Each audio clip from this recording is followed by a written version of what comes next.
Next up, NASA's newest Mars rover took around 8 years to build and traveled 7 long months to its destination.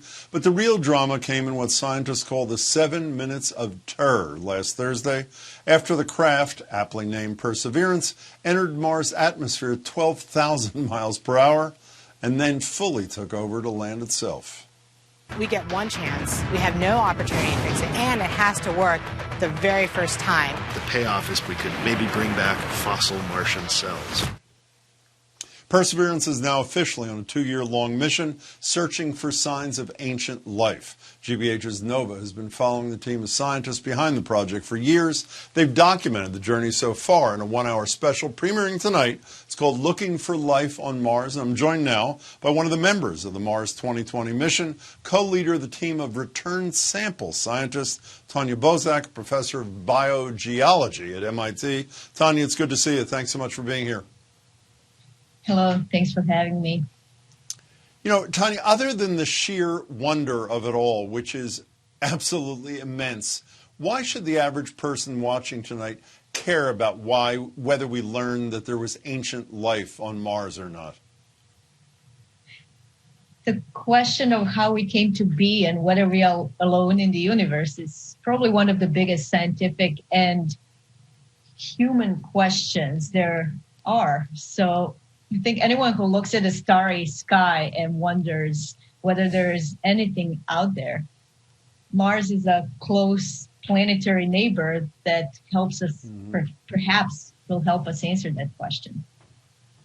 You know, you lead a team of scientists that will select the samples, the rock samples that are ultimately returned to Earth. How do you decide from 100 and some million miles away which rocks are the ones that Fetch, I think it's called, Fetch selects and then puts in tubes to be someday returned to Earth?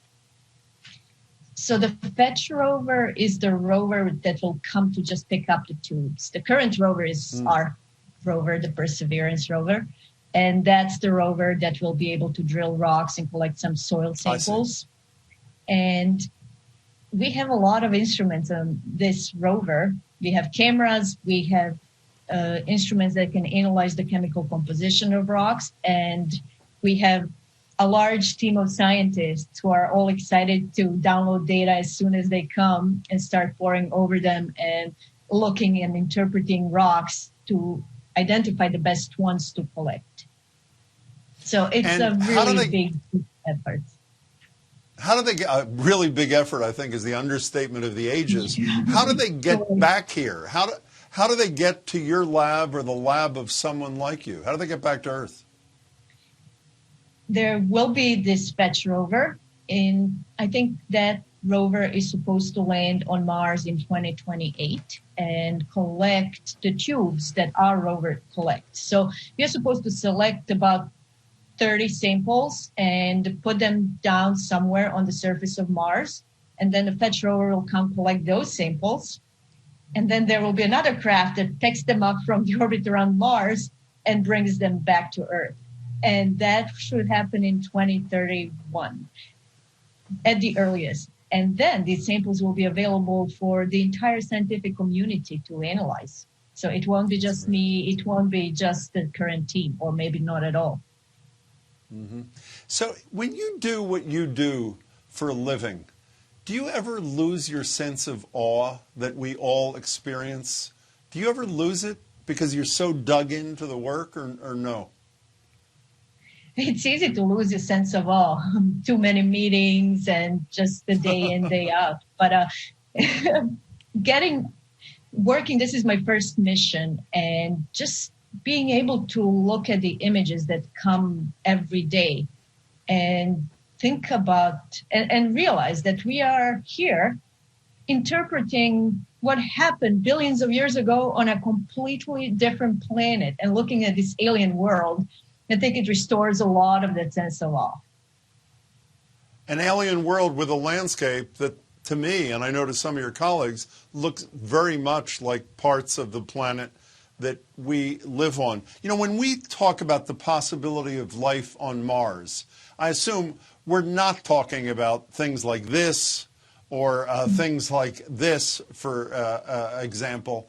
We're talking microbial, right? I mean, when I was a kid, I thought there was going to be someone looking just like me who was walking on the planet. It's microbial, correct? Is that what we're talking about? At best, microbial, yes. The site that we will be exploring for the 2-3 years to come is probably 3.5 or a billion years old or older. So any life at that point would have been microbial. We cannot expect dinosaur fossils. We cannot expect fish fossils. We cannot expect fossil teeth. We cannot expect fossil trees and dead leaves. None of that. So we will have to look for something tiny. And based upon prior missions, what have you and your colleagues learned that suggests that life may have existed on Mars billions of years ago? Mars science has come a long way, being able to analyze images and from just pictures and some elemental composition of the rocks on Mars infer that there was in fact flowing water on the surface of this planet that is today dead and dry, mostly, and quite inhospitable. So there was liquid water. There must have been a thicker atmosphere to keep that water liquid. And from just the composition of rocks, people can infer that the conditions were quite habitable and quite favorable to life if there were any life present. So the pH values were just fine. They were not too high. They were not too low. So Mars seems to have been much better for life at some point in its history. So if we do learn, Tanja, that life did exist, what does it tell us about the universe? And if we learn that life didn't exist, or at least we can't find it on Mars, what does that tell us? I think that no sample that we bring back from Mars can conclusively say that there has never been any life on Mars at any point in its history. Just by the nature of these samples and fossil preservation, if you're looking for ancient microbial fossils, you can go a couple of centimeters left or right from the fossil and not find much. So we hope to strike gold with the samples we select, but that may not be the case. In that case, we'll have to send another mission to look for more samples. If you do strike gold, what does that tell you?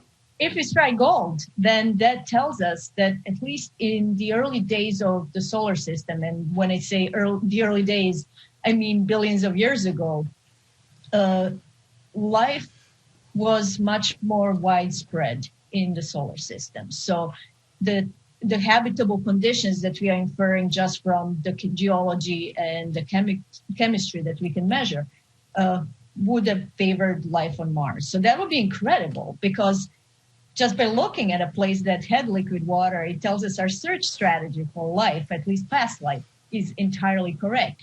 And it tells us that Earth is not the only planet that ever harbored life. But it would also maybe tell us that if we don't find life, that Earth is truly, really unique. Tanja, this is one of the most exciting things I have watched from afar. Congratulations for your work and lots of luck in the years ahead. Thank you so much. Again, you can watch Nova's 1-hour special, Looking for Life on Mars. That's tonight at 9 right here on GBH2 and online at pbs.org/Nova.